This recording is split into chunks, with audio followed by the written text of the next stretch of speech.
picture this. You are standing on the command deck of a Karathi flagship in the year 1208. The walls vibrated with the constant overlapping roar of 1,000 simultaneous broadcasts. You expect to see a terrified human child curled into a corner, crying for a mother she will never see again. Look closer. The 12-year-old girl is not bleeding. She is not screaming. She is standing perfectly still in the center of the broadcast chamber. Her eyes half closed, her lips barely moving. She is counting frequencies, Karathi command logs. Recovered after the war show, this was no random act of childish defiance. It was the beginning of a psychological reprogramming the Dominion never realized they were performing. The most vocal empire in the tertiary arm of the galaxy was not interrogating Elena Vasquez. They were unknowingly handing her the completed architecture of their own civilization. You have to ask yourself one chilling question. What happens when the Luda species in the known cosmos accidentally teaches its enemy the exact blueprint required to silence it forever? Before diving into these forgotten records of survival and suffering, if you enjoy learning about the hidden truths of interstellar history, consider hitting that like button and subscribing for more content like this. And please comment below to let me know where you are listening from. I find it remarkable that we are exploring these ancient war archives together from across the galaxy, connected by our shared curiosity about the silent species that should never have survived. Let us strip away the popular myth of humanity as peaceful starfaring explorers and look at the brutal political reality of the late 22nd century. The Concordat of Earth, the ruling body of Sol Tres, had surrendered its two most promising young command candidates to the Korathi Dominion. They paid a communication tribute to keep their fragilely colonial holdings intact. The Korathi war machine ran on cold logistical efficiency. They preferred not to waste fleets and fuel fighting endless border skirmishes across the Kepler. They abducted the most gifted children of rival species, saturated them with broadcast conditioning, and planned to install them as obedient diplomatic voices for the eventual peaceful annexation of their home worlds. The strategy worked flawlessly on Elena's older brother. Marcus Vasquez folded under the pressure of the constant signal flood. He embraced the Korathi tongue, learned their hymns of cosmic order, and rose quickly through their voice translator core. He became a loyal servant of the Dominion. He sent recordings home to Earth begging the Concordat to surrender peacefully. Elena did the opposite. Elena weaponized her trauma. She turned her captivity into a 6-year masterclass in asymmetrical warfare. She memorized every detail of the Korathi broadcast network. She learned the exact relay frequencies used to coordinate fleet movements across light years of vacuum. She calculated how many seconds a Korathi commander could function without incoming signal traffic before his cognition began to fracture. Most importantly, she dissected their use of acoustic terror. She realized the Karathi often won engagements before launching a single warhead simply because their target species, drowning in overwhelming hostile broadcasts, broke command discipline in panic. Their signal warfare was unmatched, but their true weapon was the imposed inability to think in silence. Earth was practically defenseless. Elena understood her home system's treasury could never afford a true military fleet. She lacked the warships, the shielding, and the trained personnel to fight a conventional war against a power that spanned 3 full sectors. She needed a cheaper, deadlier strategy. She took the broadcast manipulation techniques learned in her cell and decided to push them to an absolute extreme. She planned to make the cognitive cost of invading human space so high, so completely devastating to the Korathi mind, that the High Voice himself would choke on it. The quiet child was dead. The listener was ready to come home. Look at a star chart of the tertiary arm in the year 1208. Forget the bright, optimistic propaganda you see in old Concordat colonial brochures. Earth was a geopolitical slaughterhouse waiting to happen. To understand humanity's situation, you have to look at the terrifying reality of its borders. Sol Tres was a vulnerable colonial cluster crushed between two expanding superpowers. You had the calculating broadcast supremacist Korathi Dominion pressing in from the galactic south, and the cold, predatory Valoth Concord watching hungrily from the galactic north. Sitting on the governing council of this buffer system was practically a death sentence. When Elena finally claws her way back to Earth in 1285, smuggled inside a malfunctioning supply pod, she inherits a catastrophic logistical nightmare.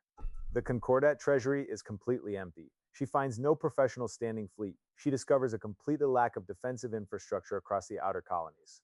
Worst of all, she finds absolutely zero loyalty from her own ruling class. The Concordat Council operates like a syndicate of corporate cartel bosses managing private mining holdings.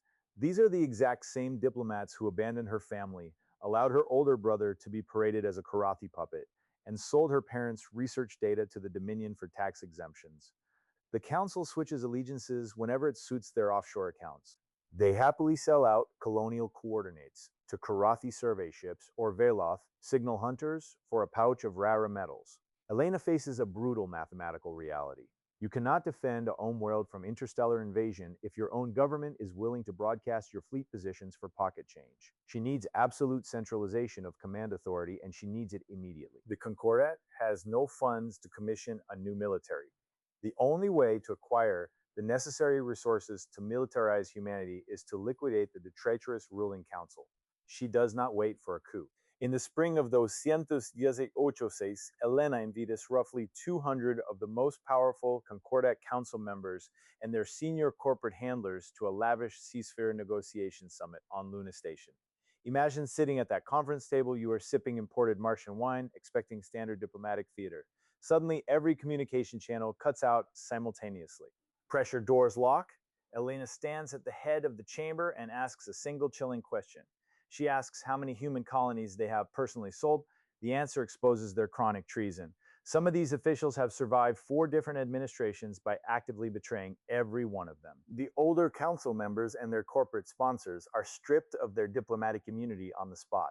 But Elena does not impale them. She does something far colder and infinitely more modern. She orders every confession recorded, every account number exposed, every signed treaty with the Karathi broadcast simultaneously on every public channel across human space. Within 72 hours, mob justice does what no military tribunal could accomplish. The council collapses in a wave of public executions across Earth, Mars, and the Belt colonies. The younger, more pliable bureaucrats are not killed. They are chained together and shipped to the freezing outer moons of Neptune, forced to manually rebuild the defensive listening posts their predecessors had sold for scrap. When their corporate uniforms froze to their skin, they continued laying cable until they dropped dead from exposure to the vacuum. She seizes their corporate assets. She confiscates their hoarded fuel reserves. She takes their hidden weapons, caches, and their illegal personal warships. Overnight, Elena forcibly centralizes the entire human war economy under a single command structure. She takes this newly acquired blood money and uses it to forge a fiercely loyal volunteer fleet drawn from the salvage operators and asteroid miners who actually understood how to fight in the silence of deep space. The internal rut is burned away. The colonial borders are locked down. She is finally ready to look across the Kepler belt and provoke the most dangerous voice in the galaxy. In late 218, an elite Karathi diplomatic convoy arrives at the edge of human space. Their broadcast carrier ship transmits a very specific non-negotiable invoice. The Dominion demands the annual voice tribute, 10,000 human vocal samples, to be archived in the central choir. More importantly, they demand the soft tongues, a terrifying cultural tax requiring 500 human children under the age of 10 to be transported to the Karathi homeworld and converted into translation acolytes. Elena knows exactly what happens to those children. She used to sit in the same conditioning chambers. She looks at the envoy's broadcast and flatly refuses the payment. The diplomats are stunned. They represent the most powerful signal empire in the known galaxy. In a display of imperial dominance, they refuse to lower their personal broadcast volume in Elena's presence, citing their strict religious doctrine that the Karathi voice must never be muted in negotiation. Their carrier ship floods Earth's diplomatic channels with overlapping demands at 140 decibels. Elena decides to deliver a lesson in human foreign policy. She politely commends their strict adherence to vocal tradition. Then she orders her engineers to seize the diplomatic envoys, surgically implant Karathi-engineered calm-killing parasites directly into their broadcast organs, and return them to their flagship completely silent for the first time in their adult lives. This is no random act of cruelty. It is a highly calculated declaration of war. Elena is deliberately provoking high-voice Zarek. Think about who Zarek is. He is the political genius who shattered the legendary resonance walls of the Aurelian cluster just a few decades earlier. He considers himself the new voice of the known cosmos, the sovereign broadcast of all sentient life. For a minor primitive species to deliberately silence his ambassadors is an unthinkable, civilization-defining insult. Elena does not lock herself inside the Sol system to wait for retaliation. She understands Karathi logistics perfectly.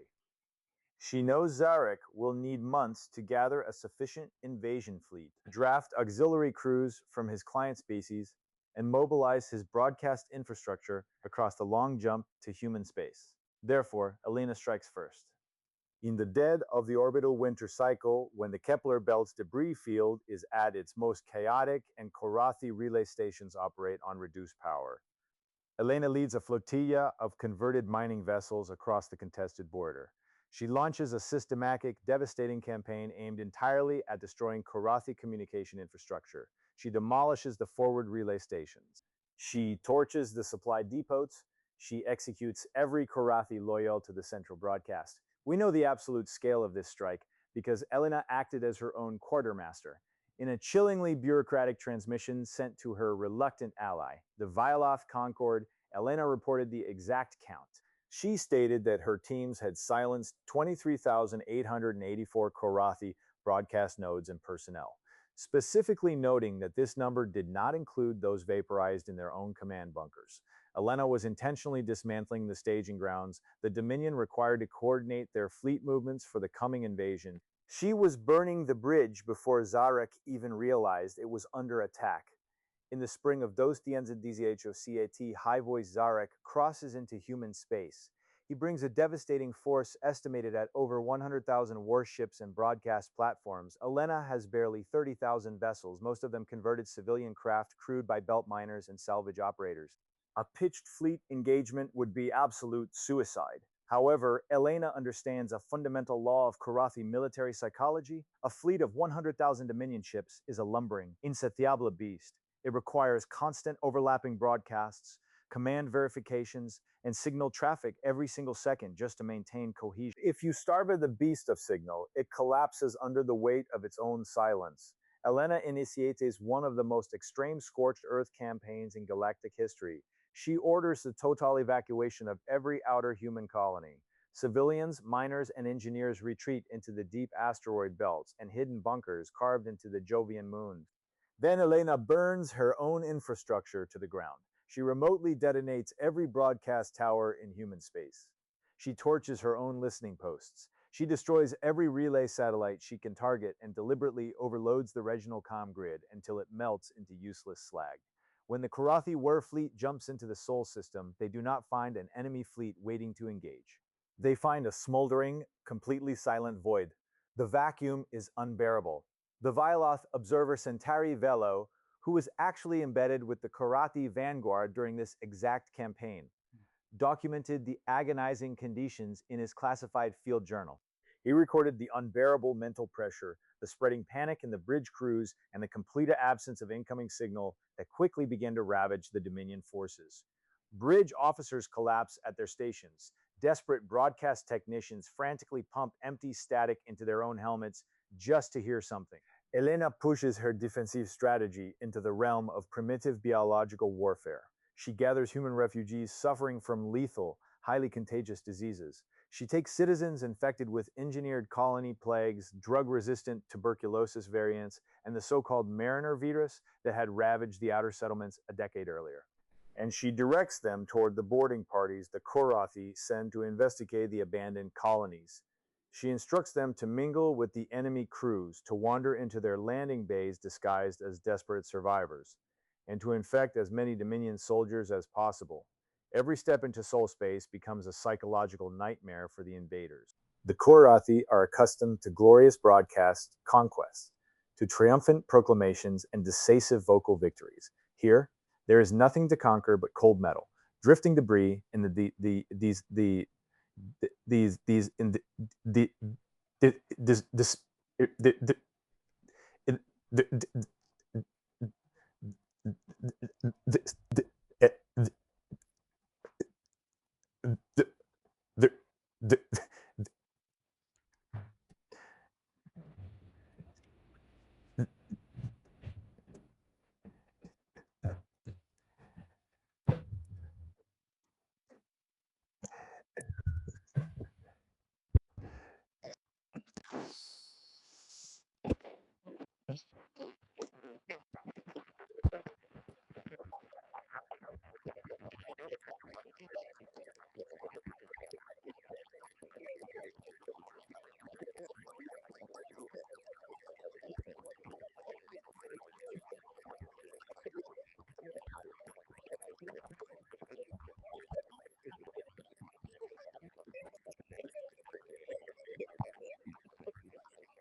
They cling desperately to each other's broadcasts, transmitting compulsively just to confirm they still exist.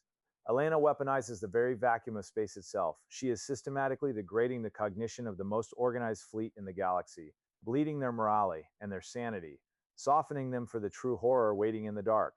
High Voice Zarek does not retreat easily. He is the politician who shattered the thousand-year resonance walls. He views the silence and disease ravaging his forces as a temporary spiritual challenge. Zarek pushes his vanguard deeper into the human interior, dragging massive broadcast cannons through the dust of the inner planets. He brings these hulking acoustic weapons because subjugating humanity is only a secondary objective. The High Voice is looking at the bigger galactic chessboard. Securing Sol Trez is the vital stepping stone for a massive karate expansion into the rest of the tertiary arm. Once this irritating buffer system is silenced, the long broadcast corridor toward Veloth space and eventually the rich worlds of the galactic core lies wide open. Grand imperial strategies mean nothing to a starving, deaf-foot soldier. Zarek attempts to alleviate the cognitive nightmare by sending massive broadcast support ships forward through the Kepler belt. The plan fails miserably. Human salvage crews operating from hidden asteroid bases with no active comm signatures constantly harass the support vessels from behind dense debris fields, while the treacherous orbital mechanics of the belt smash others against undetected mining wreckage. The Korathi battle groups are completely cut off from fresh signal. They are forced to advance in a massive, slow-moving column through the dark spaces between the inner planets. This is exactly where Elena wants them. She uses the geography of the system to neutralize the Dominion's overwhelming numerical advantage. A fleet of 100,000 ships cannot maneuver effectively when they are strung out across millions of kilometers along narrow, safe corridors. Elena unleashes relentless, exhausting guerrilla warfare. She relies on small, fast salvage-class raiders. They do not engage in pitched battles. They wait for the local stars to be eclipsed by debris fields. Imagine standing watch on the bridge of a Korathi destroyer. You are exhausted, deafened by your own desperate compulsive broadcasting, and terrified of the plague-infected humans drifting through the debris around you. Suddenly, the silence shatters. A wedge of human raiders tears through the formation, sliding past your shield perimeter without ever broadcasting a single command signal. They hit and they vanish back into the dark before your acoustic targeting systems can even orient on them. These hit-and-run raids happen every single shift cycle. Elena is bleeding the invasion fleet dry. She is deliberately depriving the Korathi commanders of the constant signal feedback their species requires to maintain command cognition, accelerating their psychological collapse. Zarek begins to realize a horrifying truth. His galaxy-conquering fleet, equipped with the most advanced broadcast weapons in known space, is entirely useless. You cannot deafen a ghost, you cannot outshout an enemy that refuses to speak at all. The High Voice's frustration reaches a boiling point, setting the stage for the most audacious infiltration operation in the history of human warfare. It is June 17, 1887. The Korathi command fleet finally drops into stable orbit above the abandoned outer ring of human listening stations.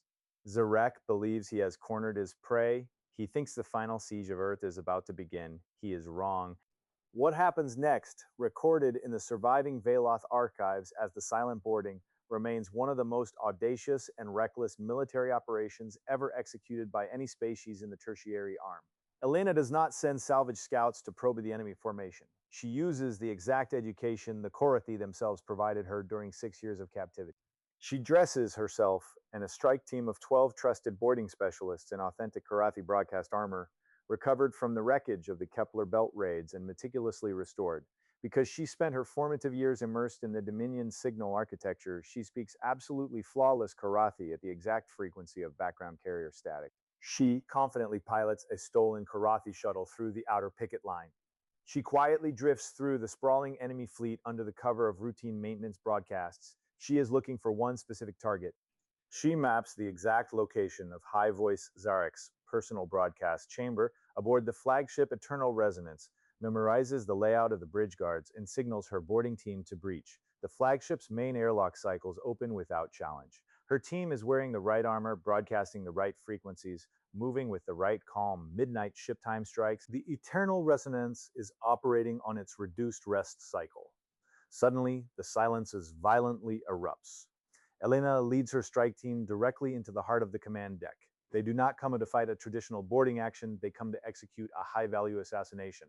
Her specialists toss signal grenades into the broadcast nodes. They cut command cables with monomolecular blades. They slash through the groggy, signal-saturated officers, moving straight for the high voices chamber. Elena breaches the inner sanctum. Her team tears into the largest, most ornate broadcast pod they find in the dim red light, hacking the occupant to pieces. But they make a microscopic, catastrophic error. In the dim emergency lighting and overwhelming signal fog, they misidentify the figure inside the pod. They obliterate the body of second voice Merith, Zarek's senior deputy, instead of the high voice himself. Zarek survives the assault by meters, having stepped out of his pod minutes earlier to inspect a malfunctioning relay. Knowing the element of surprise is gone and the Korathi Marinas are rallying, Elena signals an immediate withdrawal. Her boarding team fights their way back to the docking bay and vanishes back into the debris field as quickly as they arrived. This is where the true terrifying brilliance of the raid takes over. The Korathi crew is awake now, weapons drawn, helmets sealed against contamination. Paranoia completely shatters their legendary signal discipline. They know the intruders were wearing Dominion armor and broadcasting on Dominion frequencies. Believing human infiltrators are still moving among them, mimicking the proper signals, the surviving bridge officers begin firing on every signal source they cannot personally verify. For the next 3 ship hours, the most disciplined fleet in the galaxy viciously slaughters itself. Cruisers fire on destroyers. Escort frigates strafe their own carrier groups. Broadcast officers execute their own subordinates for failing to confirm identity codes fast enough. By the time the system's primary star rises over the dust-fogged forward observation ports, 12,000 Korathi personnel are dead, and almost all of them were killed by their own forces. Zarek is physically unharmed, but his fleet's psyche is permanently fractured. The local star rises, but the nightmare does not end. Zarek forces his battered fleet to continue the advance toward Earth. They are no longer a cohesive, conquering Imperial Armada. They are a massive, terrified flotilla bleeding morale across the vacuum. This is where you see the absolute mastery of Elena Vasquez's psychological warfare. She stops attacking them directly. She realizes she does not need to waste precious human ships or torpedoes when she can simply let the silence do the heavy lifting. Every rest cycle, as the exhausted Korathi crews try to power down their cognitive support broadcasts, the surrounding void comes alive. Elena orders her remaining ships to transmit fragmented Korathi command phrases on random frequencies. The recordings echo through the empty space between the planets, amplifying in the cold vacuum. Real distress beacons from the wrecks of the Korathi vessels destroyed in the boarding raid soon join the broadcast chorus. The line between living command and dead echo entirely disappears in the minds of the invaders. The Korathi crews are starving for clean signal, suffering from contamination sickness, and completely cognitively drained. If a relay buoy blinks unexpectedly, broadcast officers blindly fire on it. If a maintenance shuttle ventures out for repairs, it never returns. Elena has turned the entire Sol system into a suffocating open vacuum prison. The cognitive panic is so contagious that fleet commanders begin executing their own broadcast technicians just to maintain basic command coherence. Finally, in late June, the ragged, demoralized Korathi vanguard drops out of pursuit speed near the orbit of Mars. They look across the inner system and see it. Earth, the blue prize, the capital of the silent species. This is the objective. Zarek commands his engineers to bring up the surviving broadcast cannons. He prepares for a brutal, grinding orbital bombardment. He expects his former hostage to be hiding behind Earth's planetary shield, desperately making a final stand. The high voice orders the advance. The fleet creeps forward, weapons charged, expecting a hail of defensive torpedoes and orbital strikes. There is nothing. Total unnerving silence. The planetary defense grid is not active. The orbital platforms are not broadcasting challenge codes. The watchtowers across Luna are dark. There are no fleet reserves emerging from behind the moon. There's not a single living human signal on the planet below. Elena has completely abandoned Earth. For a brief moment, the Korathi command staff feel a sudden rush of triumph. They think they have won. They think the silent commander has finally cracked and fled into the outer dark like a coward. But Zarek is an experienced warlord. He knows a tactician, like Elena Vasquez, never leaves a homeworld undefended unless she has prepared something infinitely worse waiting just beyond it. As his sensor crews begin to map the empty volume of Sol space, a faint, repeating signal slowly emerges from the asteroid belt beyond Mars. The High Voice realizes the true horror of this campaign has not even started. The Karathi fleet cautiously bypasses the empty Earth and pushes outward toward the source of the strange signal. The faint repeating broadcast they detected earlier suddenly resolves into clarity, and it hits them like a physical impact. Bridge officers begin to vomit into their broadcast helmet. Navigation crews panic and refuse to continue plotting courses. Zarek demands a direct visual feed from the forward observation array. He looks out over a sprawling formation of pura, unadulterated madness. History remembers this scene as the graveyard constellation. Look at this strictly from a logistical and engineering perspective. To arrange 20,000 Korathi corpses across the dead hulls of their own warships, you cannot just act out of a sudden, chaotic fit of rage. This requires the cold, calculated mobilization of an entire surviving human industrial base. Elena had to order her salvage crews to recover every Korathi vessel destroyed during the previous months of fighting. They had to strip the wrecks, retrieve every recoverable enemy body, restore power to the broadcast antennas using captured Korathi components, and tow the assembled monument into a precisely geometric formation in the dead space between Mars and the Belt. It was a massive, months-long industrial project dedicated entirely to psychological warfare. The bodies are arranged in gruesome geometric patterns. The highest-ranking Korathi officers captured or recovered during the war are mounted in the command pods of the largest dead ships. Zarek recognizes the broadcast signatures of his own senior commanders. He sees the silent forms of the diplomats Elena had returned to him with their throats sealed by parasites months earlier.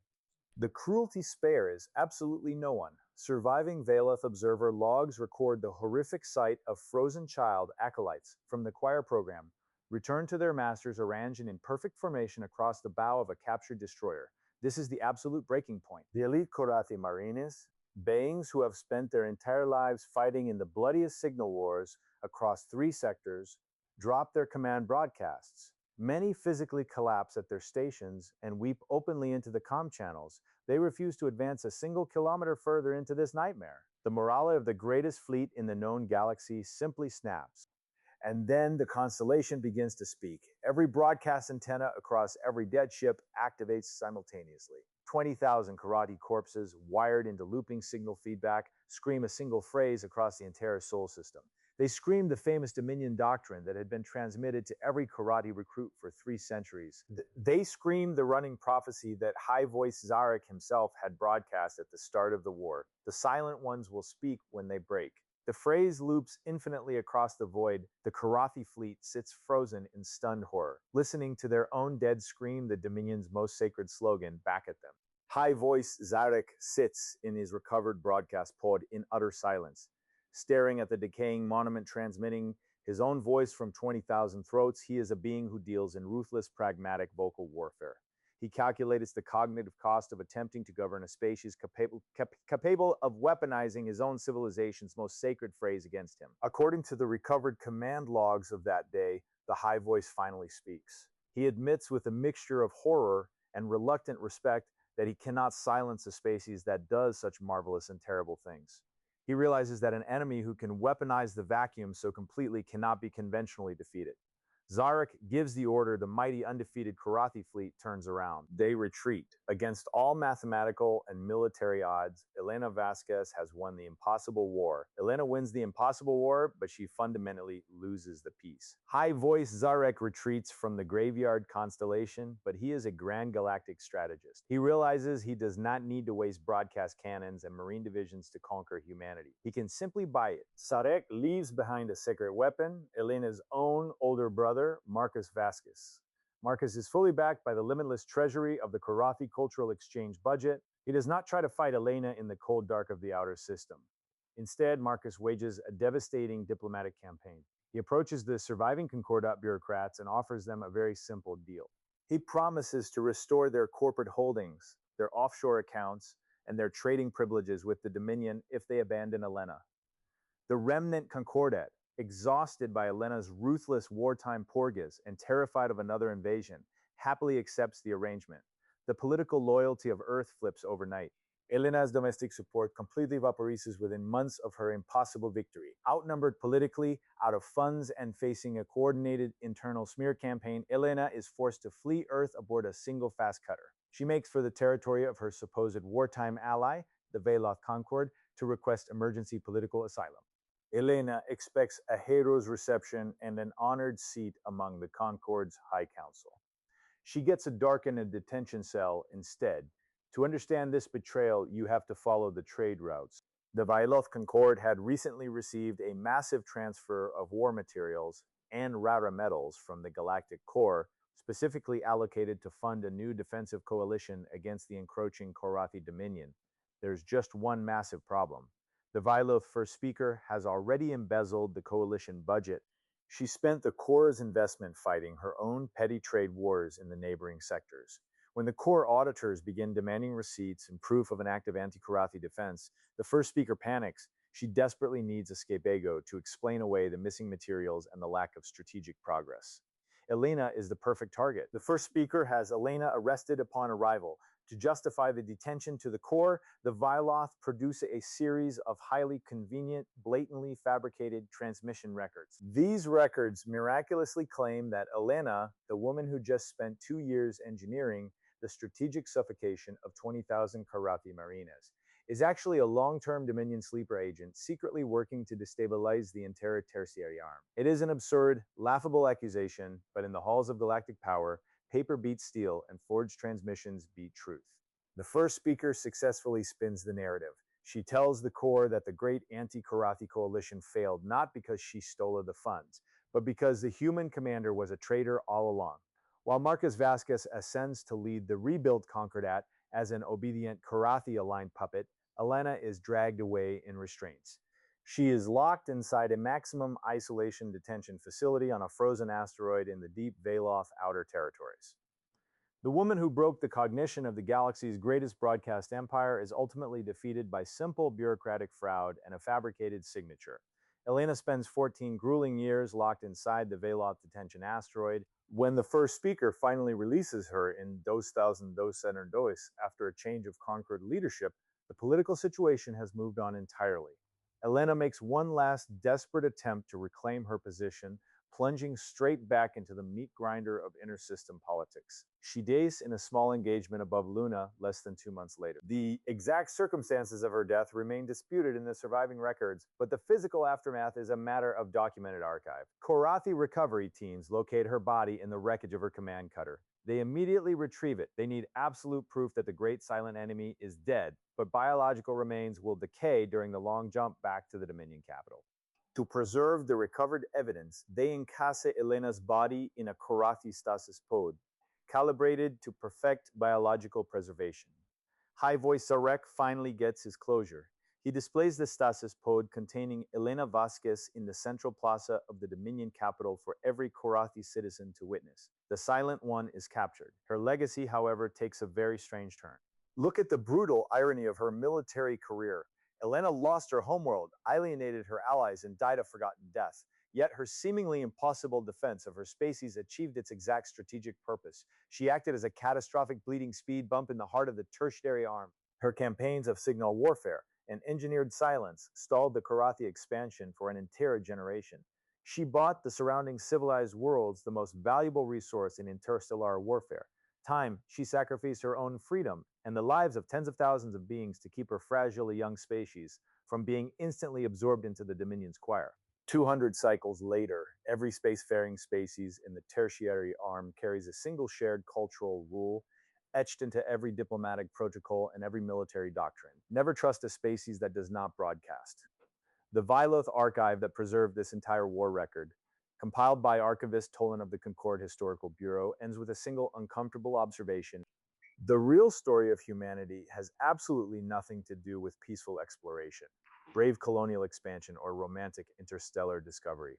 It is a strictly cold story. It is about the patient mathematics of signal warfare, the extreme desperation of a small species cornered between giants, and finding the precise cognitive breaking point of an invading empire. We look back at Elena Vasquez and comfortably label her a monster. She absolutely was, but studying the geopolitical slaughterhouse of the 22nd century forces you to ask a deeply uncomfortable question. If your homeworld is a tiny buffer system trapped between two massive expanding superpowers, do you fight with traditional honor and watch your species absorbed into the broadcast of a greater power? Or do you become something so quiet, So patient, so fundamentally inhuman in your discipline that even the lewdest empire in the known cosmos is physically unable to bear the silence of crossing your borders? The galaxy made one assumption about humanity that turned out to be fatally wrong. It assumed the lewdest voice in the room was the strongest. It never considered that the species which had learned to listen, to wait, to move through the dark without sound, had been hunting in silence for 200,000 years before it ever reached the stars. The Karathi mistook our silence for surrender. They were the last empire ever to make that mistake. Thank you for exploring this dark chapter of galactic history with me.